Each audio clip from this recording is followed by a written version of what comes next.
श्री शिवाय नमस्तुभ्यम। हर हर महादेव। जय श्री महाकाल। कैसे हैं आप सब? आप सभी को इस मार्गशीर्ष माह अगहन मास की कृष्ण पक्ष की पड़ने वाली एकादशी की ढेर सारी शुभकामनाएं। इस बार मार्गशीर्ष माह की कृष्ण पक्ष की एकादशी को लेकर जो आप सभी के मन में भ्रम की स्थिति हुई है कि 26 तारीख को एकादशी का महाव्रत करें या फिर 27 को, क्योंकि मार्गशीर्ष माह में पड़ने वाली यह एकादशी बड़ी ही दिव्य है। क्योंकि भगवान श्री कृष्ण गीता में कहते हैं कि महीनों में मैं मार्गशीर्ष हूं, इसलिए एकादशी की तिथि वैसे भी भगवान श्री हरि नारायण को बड़ी ही प्रिय है। और एकादशी का नाम भी ऐसा है, उत्पन्ना एकादशी। एक बार धर्मराज युधिष्ठिर भगवान श्री कृष्ण से बोले, मधुसूदन, इस मार्गशीर्ष माह में पड़ने वाली कृष्ण पक्ष की एकादशी का क्या नाम है, इसका क्या महात्म्य है? तब भगवान श्री कृष्ण कहते हैं, इस मार्गशीर्ष माह में पड़ने वाली एकादशी उत्पन्ना एकादशी है। उत्पन्ना शास्त्रों और पौराणिक कथा की माने तो उत्पन्ना एकादशी, माता एकादशी की उत्पत्ति भी इसी दिन की हुई थी, इसलिए इसे उत्पन्ना एकादशी कहा जाता है।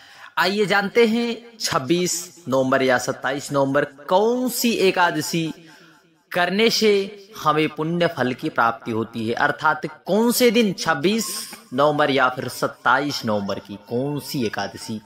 साथ ही साथ पूजन का शुभ मुहूर्त, पारण का क्या समय है, और पूज्य गुरुदेव के मुखार बिंदु से बताए गए उत्पन्ना श्रद्धा उपाय का भी हम सभी लोग वर्णन सुनने वाले हैं। बड़े ही प्रसन्न चित्त भाव से एकादशी का व्रत अवश्य करें। जो लोग व्रत ना कर पावे उनके लिए क्या करना चाहिए और पारण का क्या समय रहने वाला है, इन सब पर हम सभी लोग विशेष चर्चा करने वाले हैं। श्री शिवाय नमस्तुभ्यम। सर्वप्रथम आप सभी को बता दे, उत्पन्ना एकादशी हमारे सनातन हिंदू कैलेंडर की माने तो इस साल 26 नवंबर मंगलवार को मार्गशीर्ष माह के कृष्ण पक्ष की एकादशी का व्रत सभी भगवत जन वैष्णव जन व्रत को धारण करने वाले हैं।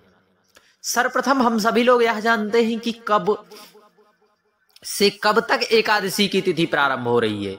एकादशी की तिथि 1:01 अर्थात लगभग 1:30 या 32 सेकंड से है, लगभग 1 मिनट से माना जाएगा, से शुरू हो रही है।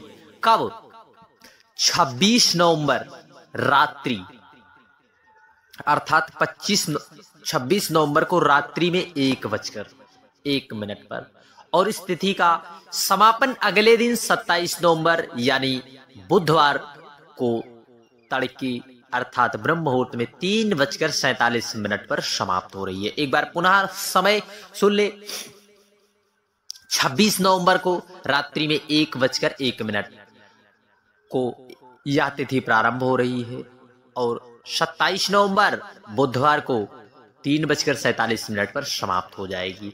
ऐसे में उदया तिथि के अनुसार उत्पन्ना एकादशी का व्रत 26 नवंबर मंगलवार को ही सभी भक्तजन अवश्य करें। देखिए, यदि 26 नवंबर को जो है इसमें पूर्णतः एकादशी है, इसलिए आप सभी भक्तजन, हम सभी भगवतजन 26 नवंबर को ही एकादशी का व्रत करेंगे। पूजन का जो शुभ मुहूर्त है 5:05 पर, सुबह से लेकर 5:59 तक, इस दिन शुभ योग यानी आप पूजन करें। और इस दिन शुभ योग में ब्रह्म मुहूर्त में अभिजित मुहूर्त भी 11:47 से प्रारंभ हो रहा है, दोपहर 12:29 तक। उत्पन्ना एकादशी की पूजा प्रीति योग भी और हम सभी को प्राप्त हो रहा है। व्रत के दिन दीपलाप उन्नति शुभ मुहूर्त 10 49 से दोपहर 12:08 तक, और सभी योगों में सर्वोत्तम योग अमृत योग दोपहर 12:08 से लेकर 1:27 तक है। आप सभी भक्तजन इसी शुभ मुहूर्त में भगवान श्री हरि नारायण का पूजन अवश्य कर लें। तो आइए जानते हैं पूज्य गुरुदेव के मुखारविंद से बताए गए उपाय, कौन से उपाय करना है। देखिए, उत्पन्ना एकादशी जथा नामे तथा गुणे, सभी समस्त सुखों को देने वाली, यश वैभव की प्राप्ति कराने वाली यह एकादशी उत्पन्ना एकादशी है। हम सभी को उत्पन्ना श्रद्धा उपाय जरूर करना चाहिए। जब जब एकादशी की तिथि आती है तब हम सभी, आप सभी भक्तों तक पूज्य गुरुदेव के मुखारविंद से बताए गए उपायों की चर्चा जरूर करते हैं, क्योंकि एकादशी की तिथि भगवान श्री हरि नारायण विष्णु को बड़ी ही प्रिय है। और आप जब जब भी प्रभु महादेव के मंदिर जाएं तो एकादशी के दिन एक विशेष उपाय जरूर करना चाहिए। आपको एक पात्र में इस प्रकार से गंगा जल लेना है। गंगा जल लेकर आप पहुंच जाए प्रभु महादेव के मंदिर। वहां पर पहुंचकर आपको जो है, आप जो भी पूजन का आप सामान ले गए हैं, पूजन करें बड़े ही प्रसन्न चित्त भाव से, धूप दीप आदि के द्वारा। फिर जब आप जल समर्पित करें तो एकादशी के दिन जल समर्पित करते समय आपको 3 बार बोलना है। क्या?